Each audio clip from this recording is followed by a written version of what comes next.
So லவ்வுங்க. Love எல்லா இடத்துலயும் இருக்கு. காதலன் காதலி மேலயோ, ஒரு மகன் தாய் மேலயோ, ஒரு தந்தை மகள் மேலயோ, இல்ல நம்ம ஒரு மிருகம் மேல வைக்கிறதோ, இப்படி எல்லா இடத்துலயும் லவ் இருக்கு. நம்ம தெரியாதவங்க மேல கூட சில நேரத்துல நம்மளுக்கு லவ் வரும். ஸோ அப்படியான லவ் பத்தி தான் இந்த ஸ்டோரி. வாங்க ஸ்டோரிக்குள்ள போய் பார்க்கலாம். மறக்காம சப்ஸ்கிரைப் பண்ணிட்டு பாருங்க. முழுசா பாருங்க. ஊர்ல ஒரு சிற்பி இருக்காரு. அவர் சிலையெல்லாம் சூப்பரா செதுக்குவாரு. ஆனா இருந்தாலுமே அவரோட சிலைங்க எதுவுமே சிரிச்ச மாரியே இருக்காது. எல்லாமே ஏதோ ஒரு சோகமான வடிவிலே இருக்கும். சோ அதனால ஒரு பொண்ணு, ஒரு குட்டி குழந்தை போயிட்டு அங்க போய் கேக்குது. "ஏன் ஐயா நீங்க செதுக்குற எல்லா சிலையுமே சோகமாவே இருக்கு. அது சிரிக்கிற மாரியே நீங்க செய்ய மாட்டீங்களா?" அப்படின்னு. சிற்பி உடனே, "எனக்கு யாரும் இல்ல. அதனால என் உள்ளத்துல மகிழ்ச்சி இல்ல. அதனால நான் செதுக்குற சிலையிலயும் அதனோட பிரதிபலிப்பு தான் இருக்குது. நான் என்ன பண்றது?" அப்படின்னுது. சோ இத கேட்ட உடனே அந்த குழந்தைக்கு ஒரு யோசனை வந்துச்சு. சரி இனிமேல் நம்ம இவர்கிட்ட வரலாம் டெய்லியும் அப்படின்ட்டுன்னு. அதனால என்ன பண்ணுது, டெய்லியும் அவர் வீட்டுக்கு வருது.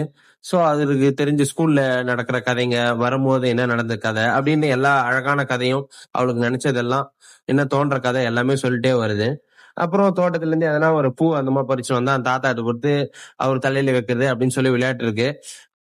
என்னதான் அந்த குழந்தை செய்யறது எல்லாமே அவருக்கு பிடிக்கல அப்படின்னாலும் கொஞ்சம் கொஞ்சமா அப்படியே அவருக்கு அந்த குழந்தைத்தனம் எல்லாம் பிடிக்க ஆரம்பிக்குது. ஸோ அதுக்கப்புறம் அந்த தாத்தா சாப்பிடல அப்படின்னா அந்த பொண்ணு ஊட்டுற அளவுக்கு எல்லாம் பழகிடுறாங்க. ஸோ அப்படியே அந்த சந்தோஷத்துல ஒரு சிலையை செதுக்க ஆரம்பிக்கிறாரு. அதுக்கப்புறம் அந்த சிலை ரொம்ப நாள் ஆனா எடுத்துக்குது. அந்த சிலை முடிவுல பாத்தீங்கன்னா சிரிச்ச மாதிரி வருது. எல்லாம் ஒண்ணு கூடி அப்பாடா ஒரு வழியா சிரிச்ச மாதிரி செஞ்சிட்டீங்க அப்படின்ட்டு அந்த ஐயாவை கூப்பிட்டு சொல்றாங்க. இல்ல நான் ஒன்னும் இதை நான் செய்யல. அந்த பொண்ணு கொடுத்த அன்பு தான் என்ன இந்த மாதிரி மாத்துச்சு அப்படின்றாரு.